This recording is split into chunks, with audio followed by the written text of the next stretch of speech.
Hey guys, Mr. No from McBee here, and today I'm going to show you how to crumple tie dye a shirt. So what you're going to need is a white shirt, gloves,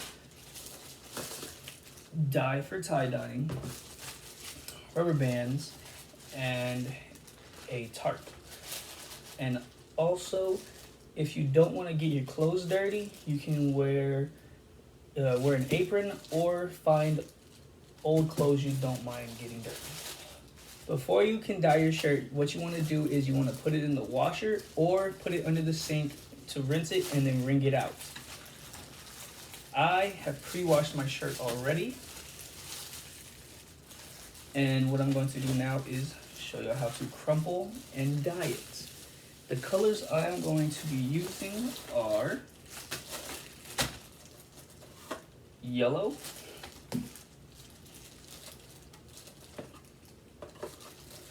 lime green, and purple. Now for the dyes, what I'm going to do is I'm going to fill the bottles up halfway first to make sure that all the powder is dissolved, and then I will finish filling it up to the black line.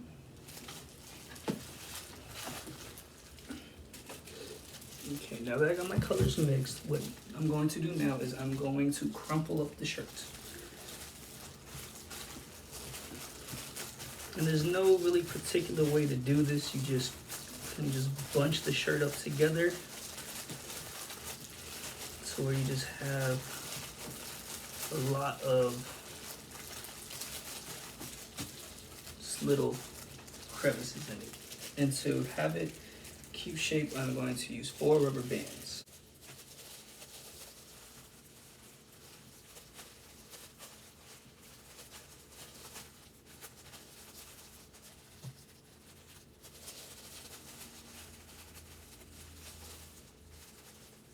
Okay, so now that I got my t-shirt all bounded up, what we're going to do is we're going to add the dyes. Now, since this is a crumpled tie-dye shirt, there is no particular way to really put the dye on it.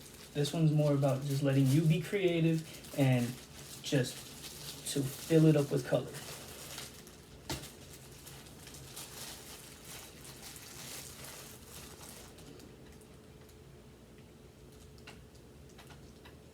And if you want to leave some white spots, then just don't put as much dye.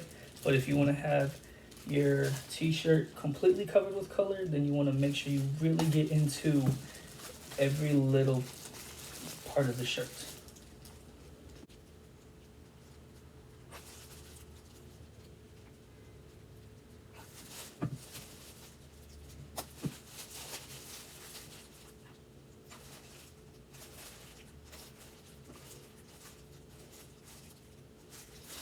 And now we're going to flip it over and move it aside because of all the dye that is here on the tarp. We don't want that to ruin our other side's design.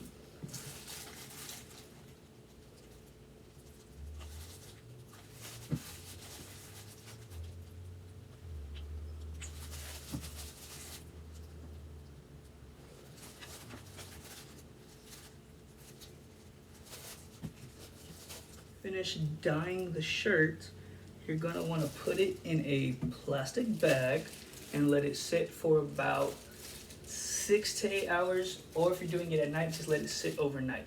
Now that I have it in the Ziploc bag, I'm going to let it sit, and then after it is done sitting for the 6 to 8 hours, we will rinse it again, and then we will take off the rubber bands and see our design. So I will see y'all when that is finished.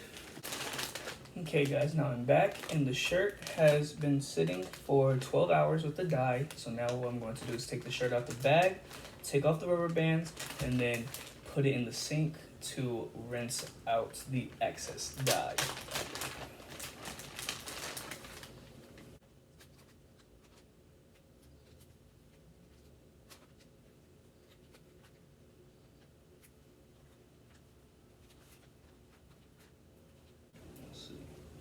Right now, I'm gonna give you a little sneak peek what the colors in the shirt look like.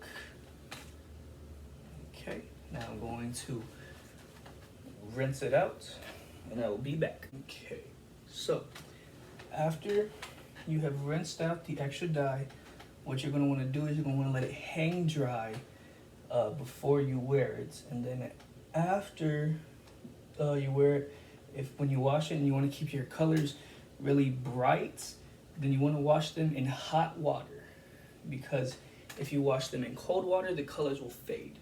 And I will show you guys another shirt that I did that I washed in cold water. And this one. So, when I had first rinsed out all the extra dye, it was a really dark purple. But when I washed it in cold water and the color faded out. So now it's a really light purple.